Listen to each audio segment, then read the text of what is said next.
Come in, settle in, and let the day melt away for a while. Tonight's story is about an old lighthouse and a strange rule the keepers there passed down for generations. If the light ever blinks 3 times, quickly, out of rhythm, don't be afraid. Someone you love and lost might be trying to reach you.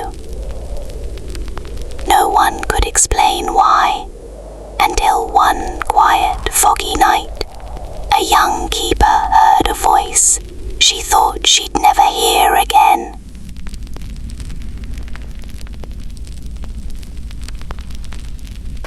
Her name was Elin.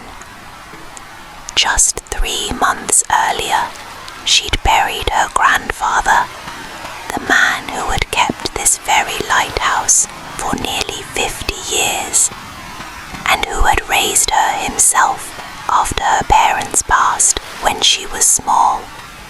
He was the only family she'd ever truly had. On her very first night alone in the lighthouse, sorting through his old belongings, she found a small note tucked inside his logbook, written in his familiar handwriting. If the light ever blinks 3 times out of rhythm, go up to the lamp room, my dear, and listen.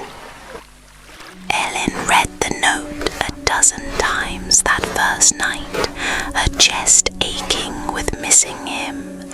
She told herself it was simply one of his old superstitions, something keepers passed down for generations, nothing more. But 2 weeks later, on a still foggy evening, the light suddenly blinked. Once, twice, a 3rd time, fast and out of rhythm. Elin's heart stopped.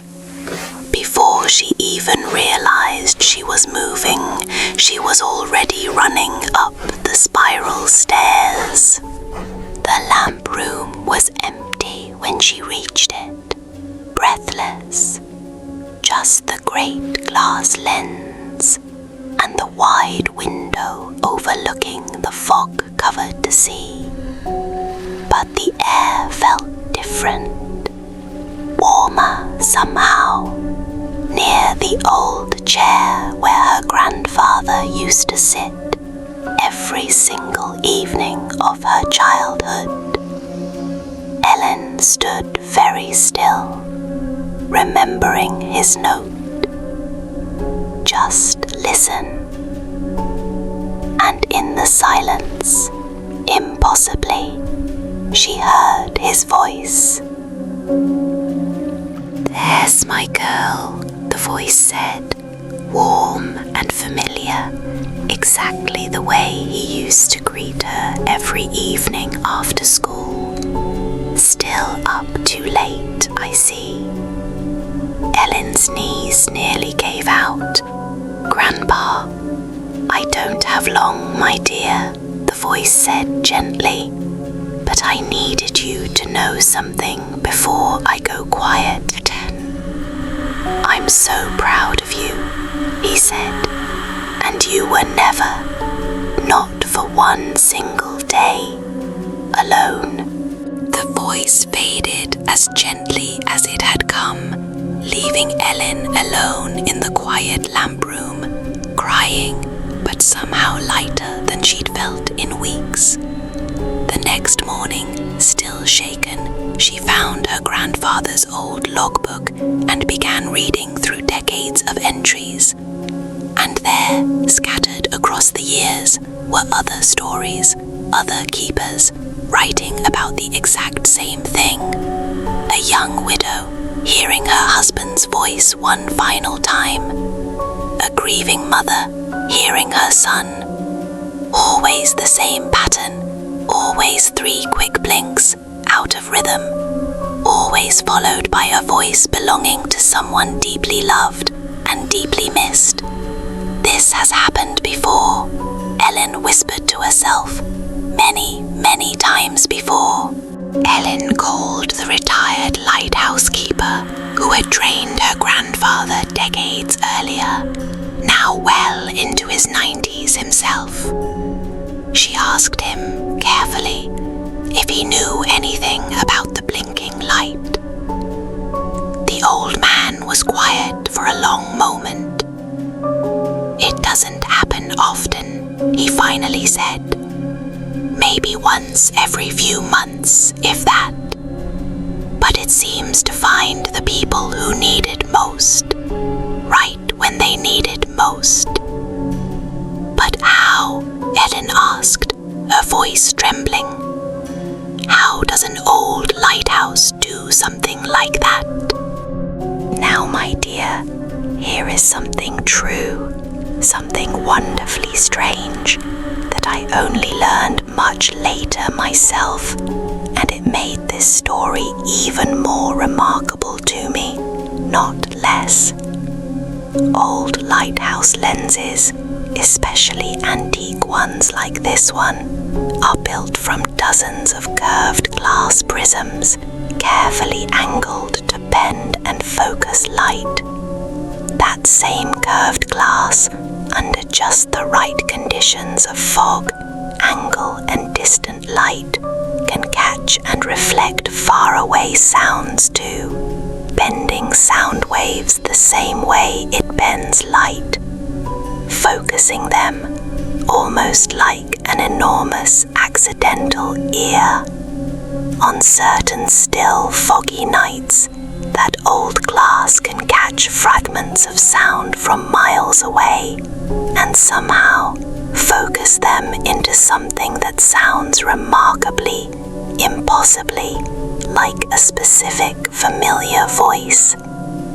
It isn't magic, the old keeper told her gently, but I promise you, my dear, it doesn't feel any less like a miracle. But it was his exact voice, Elin said softly, the exact words he always used to say to me. The old man was quiet again for a moment.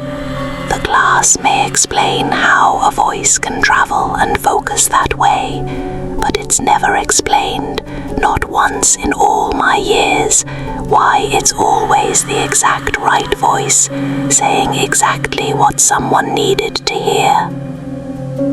Maybe, he said gently, the science explains the how, but love explains the why. Elin sat with that thought for a long time. She kept the lighthouse after that, just as her grandfather had asked her to, and she added her own entry to the old logbook, describing that foggy night and his voice and everything he'd told her. Months passed.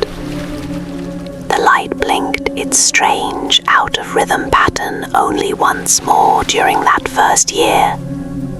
A young fisherman, grieving his father, climbed those same stairs one foggy evening and came down an hour later, quietly crying and quietly at peace.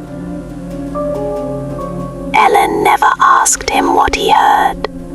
Some things she'd learned are meant to stay between the light and the person it finds.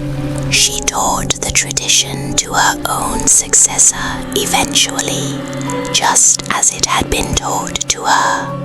The same simple note passed down once more. If the light ever blinks 3 times out of rhythm, don't be afraid. Someone you love and lost might be trying to reach you. Go up and listen. And somewhere out along that quiet fog-covered coast, the old light still keeps its rhythm night after night, waiting for exactly the right moment. I think, my dear, that the people we love never fully leave us. Sometimes Sometimes they wait quietly in the spaces between the ordinary for exactly the right foggy night to remind us we were never alone. You are safe, you are held, and if there's someone you miss tonight, know that love has more ways of finding you than we could ever fully understand. If Grandma Rose's stories help you drift off to sleep, I'd love it if you'd hit subscribe, like, and share Whisper Tales for Sleep. There's a new story waiting for you every single week.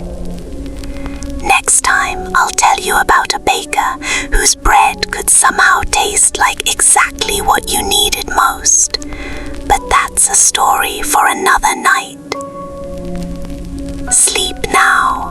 Grandma Rose will come back again. Sweet dreams, my dear.